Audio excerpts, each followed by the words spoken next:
छत पर घास छीलते समय विद्युत करंट की चपेट में आने से 40 वर्षीय कृषक की हृदय विदारक मौत हो गई, जिसकी मौत से परिजनों में कोहराम मच गया। सूचना पर पहुंची पुलिस ने पंचनामा भरकर मृतक के शव को पोस्टमार्टम के लिए भेज दिया है। घटना शिवगढ़ थाना क्षेत्र के बेराड़ू गांव की है। जानकारी के मुताबिक शिवगढ़ थाना क्षेत्र के बेराड़ू गांव का रहने वाला कृषक हरेंद्र कुमार पुत्र स्वर्गीय बालकृष्ण वर्मा की वर्ष 2016 में गूढ़ा गांव के स्वर्गीय राम खिलावन वर्मा की बेटी प्रेमलता से शादी हुई थी।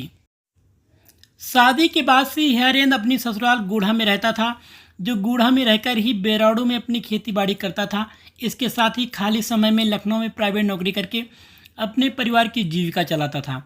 बताते हैं कि सोमवार को बेराड़ू एक निमंत्रण में आया था और रात में बेराड़ू स्थित अपने आवास में रुक गया था। रात में हुई बारिश से छत टपकने पर सुबह करीब 9 बजे अपनी छत पर चढ़कर घास छील रहा था।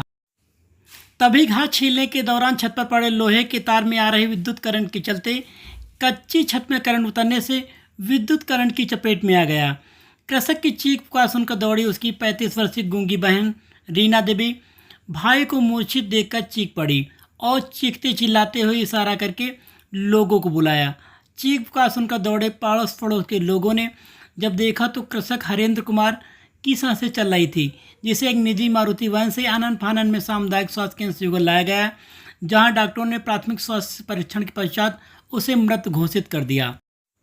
जब सीएचसी अधीक्षक डॉक्टर अमित सिंह से बात की गई तो उन्होंने बताया कि कृषक के शरीर पर कहीं भी विद्युत करंट के निशान नहीं पाए गए हैं, जिससे मौत संदिग्ध लग रही है। पीएम रिपोर्ट आने के बाद ही मौत का असली कारण स्पष्ट हो पाएगा।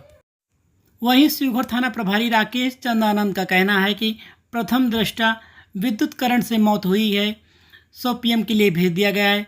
पीएम रिपोर्ट आने के बाद मौत की असली वजह स्पष्ट हो जाएगी। परिजनों ने बताया कि खंभे में केबल के साथ बंधे लोहे के तार में करंट आ रही थी, जिसकी हरेंद्र को जानकारी नहीं थी। बताते हैं कि विद्युत विभाग द्वारा केबल के साथ सपोर्ट के लिए लगाया गया लोहे का तार बांधने के बाद बचा तार छत पर डाल दिया गया था और केवल मीटर में बांध दिया गया था। केवल कहीं कटा नहीं था, इसीलिए कयास लगाया जा रहा है कि लोहे के तार में करंट आ रही थी। ग्रामीणों ने विद्युत विभाग पर लापरवाही का आरोप लगाया है। क्या नाम है आपका? उमेश कुमार जी, आपके गांव में आज क्या हुआ है? हमारे गांव में एक घटना हो गई थी। हरेंद्र कुमार वर्मा नाम है उनको, जो है सुबह छत पे घास छील रहे थे तो उनको जो करंट लग गया, उसकी वजह से एक पेशेंट बेराड़ू जो कुछ समय पहले आया था, सुबह आया था, जो मृत आया था, उसकी यहाँ पे जांच वाँच की तो हमने पाया कि वो मृत था, पहले से ही मृत था। पूछने पे पता चला कि उसको करंट लगा था, जैसा कि उनके परिवार वालों ने लगाया। छत पे कुछ कर रहे थे, वहाँ पे एक करंट की लाइन जा रही थी, तो उन सबको लगा कि इनको करंट लगा, इसीलिए इनकी मौत हो गई है। लेकिन उसके शरीर की जांच करने के बाद ये निष्कर्ष निकला कि उसको करंट का कहीं भी कोई एंट्री और एग्जिट नहीं है, तो ये श्योरिटी से नहीं कहा जा सकता कि उसको करंट लगा है। पोस्टमार्टम के लिए भेजा जा रहा है। मौत का कारण तभी क्लियर हो पाएगा।